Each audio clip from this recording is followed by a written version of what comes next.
Alhamdulillah ɗan ƙwaƙurja gaba ya karɓi ƙasa komai ya dawo daidai. Durin uwarka Aminu Mage na ce durin uwarka jagaba ya karɓi ƙasa a ina ana cikin wannan yanayin jagaba kai durin uwarka Mage wallahi za mu samu matsala in kana ƙare mun zancen jagaban nan.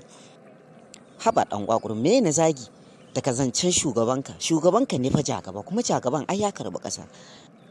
Mage zan ci durin uwarka domin na fahimci cewa ba ka son zaman lafiya mai jagaban ya yi mana watansa 3 kacal da karɓar mulkin nan amma rahin lafiya fama ake ga uwa uba yunwa yaushe rabanka daga ci abinci ni kai na rabo na da in ci abinci tun jiya don haka ka daina min zancen jagaba wallahi da jagaban nan gara mutuwa da jagaba.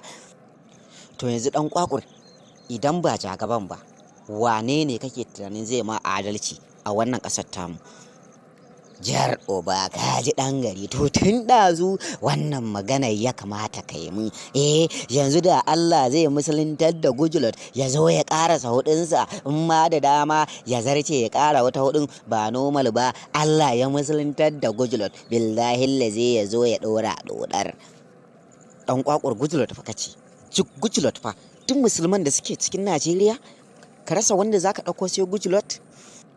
Mage billahi allazi la ilaha illa huwa garahi lokacin da Gujulot yana kan mulki shinkafa nawa ce naira 270 zaka je a baka kwano guda man fetur naira nawa ne naira 85 ne a lokacin Gujulot amma da Buhari ya haufa sai da man fetur ya koma naira 400 har da 80 to ya kake so a yi sannan da Buhari ya hau kwanan shinkafa sai da ya koma naira 2000 yanzu fa da jagaban ya hau jagaba yana hawa shinkafa ta koma naira 2000 har da naira 700 sannan me bugu da ƙari man fetur yanzu nawa ya koma man fetur ya koma naira 750 lita ɗaya ina zancen naka ai wallahi da na aka gara bare.